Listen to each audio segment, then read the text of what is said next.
자, 그렇다면 하나님께서는 도대체 무엇 때문에 우리에게 기도를 명하실까요? 우리는 기도를 통하여 무엇을 얻을 수 있는지 생각해 보겠습니다. 기도를 통하여 우리가 얻을 수 있는 은혜는요, 너무나도 많습니다.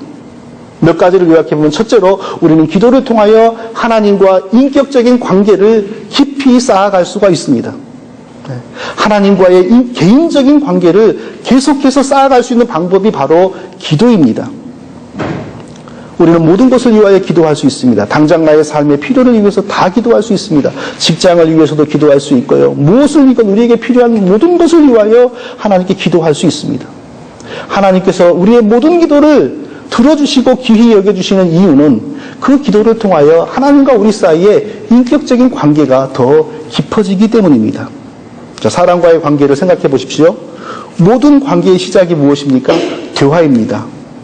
자, 자주 대화하는 사람은 분명히 친해집니다.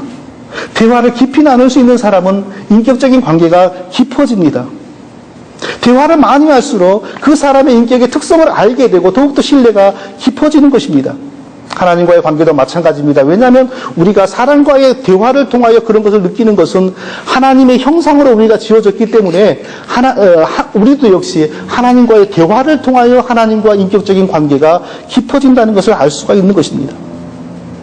하나님은 친밀하기를 원하는 사람에게 기도하도록 초청하는 것입니다. 여러 말 할 것이 없습니다. 어쩌니 저쩌니 해도 기도하지 않은 사람은 하나님과 친한 사람이 아닙니다. 기도하십니까? 하루에 얼마나 기도하십니까? 아니, 한 달에 얼마나 기도하십니까? 기도해야 됩니다. 기도하지 않고도 구원받을 수 있습니다. 그러나 하나님과 친밀한 백성이 되기 위해서는 시간을 내어서 잠시라도 기도하는 습관과 훈련을 만들어 가야 되는 것입니다. 두 번째로 우리는 또 왜 기도해야 하냐면요, 하나님을 경외하는 믿음이 표현되는 가장 강력한 방법이 기도이기 때문입니다. 물론 우리가 기도할 때 늘상 하나님 경외합니다, 하나님 사랑합니다 라고 말해야 한다는 것은 아닙니다. 하나님께 기도한다는 그 사실 자체가 이미 그가 하나님을 사랑하고 하나님을 중히 여기고 하나님을 경외한다는 증거가 된다는 것입니다. 사람과의 관계에서도 마찬가지지요. 내게 중요한 사람, 내가 중히 여기는 사람은 반드시 예의를 갖추고 시간을 내어서 대화를 걸기 위해서 노력합니다. 대화를 걸지 않고 대화를 하더라도 건성으로 하거나 이러한 관계는 중요한 관계가 아니라는 것입니다.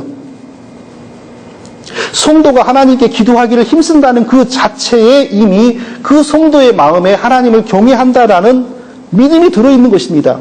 그러므로 내가 교회를 30년을 다니고 40년을 다녔는데 지금까지 단 한 번도 무릎 꿇고 3분 이상 기도해 본 적이 없다. 믿음이 없는 겁니다. 변명의 여지가 없습니다. 하나님 경외하지 않는 겁니다. 변명의 여지가 없습니다. 아, 나는 기도는 안 해도 하나님 믿어요. 그건 변명입니다. 그건 아무도 인정할 수 없는 변명입니다. 하나님을 중히 여기고 사랑하고 경외한다면 개인적으로 무릎 꿇고 기도해야 합니다. 이건 속일 수 없는 진리입니다. 그래서 기도하는 사람은 믿음의 사람이라고 말할 수가 있는 것입니다. 그리고 또 기도하는 사람은 앞으로 언젠가 하나님으로부터 큰 은혜와 복을 받을 사람이라는 사실을 우리가 인정할 수밖에 없는 것입니다. 그래서 기도하는 사람의, 기도하는 부모의 딸에게 장가가고 기도하는 부모의 아들에게 시집가고 기도하는 집안과 사돈을 맺는 것은 복된 일인 것입니다. 단순히 3대를 믿었네, 4대를 믿었네 이런 것은 미신일 수 있으나 그러나 진실로 기도하는 부모의 자녀들에게 내 아들과 딸을 시집 보내고 장가 보내고 기도하는 집안과 사돈을 맺는 것은 복 있는 것입니다. 셋째로 우리는 기도를 통하여 또 하나님께 충성할 수 있는 힘을 얻을 수 있으므로 힘써서 기도해야 됩니다. 뭐든지 무슨 일을 하려면 힘이 있어야죠. 자동차는 휘발유를 떼고 갑니다. 며칠 전에 우리 집 옆에 제가 기름을 넣으러 주유소에 갔는데 앞에서 주유소에 들어가는 입구를 어떤 거창한 차가 꽉 막고 못 들어가게 하는 겁니다. 알고 보니까 그 아주 신형 벤츠인데요. 기름이 떨어져 가지고요. 밀고 가는 거예요. 근데 주유소로 올라가는 게 조그만 턱이 있는데 차가 무겁잖아요. 그걸 못 넘어가는 거예요. 그러니까 내가 기름을 넣기 위해서 그 차를 밀었다니까요. 그래서 그 차 기름 넣어주고 그리고 나도 가서 기름 넣었어요. 아무리 좋은 차라도 휘발유 떨어지면요. 힘이 나오지 않습니다. 모든 장난감은 배터리의 힘으로 움직입니다. 큰 항공모함은 자체의 원자력 발전소가 있습니다. 그래서 그 발전소는 수명이 보통 20년입니다. 20년 동안 원자력의 힘으로 그 큰 항공모함이 움직이는 것입니다. 큰 우주선이 땅에서 하늘로 뜰 때는요, 1초당 약 5,000kg의 항공유를 폭발시킵니다. 그 힘으로 말미암아 우주선이 땅에서 떠오르는 겁니다. 뭐든지 힘이 있지 않고서는 움직이지를 못하는데 하나님께 충성하기 위해서 우리는 힘을 얻어야 됩니다. 근데 그 힘이 어디로부터 옵니까? 하나님으로부터 옵니다.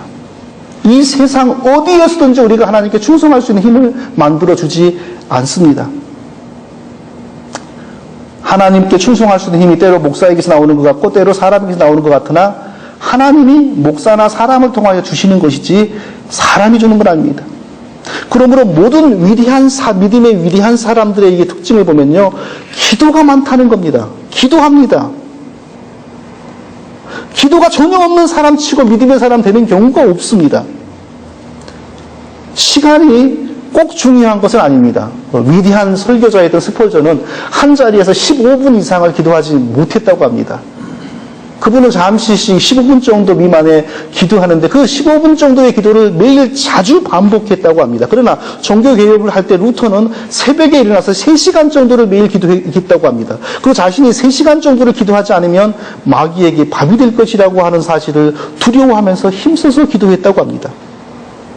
많은 시간을 하건 긴 시간을 하건 짧은 시간을 하건 진실하게 진지하게 간절하게 하나님께 기도해야 한다는 것은 분명한 사실인 것입니다.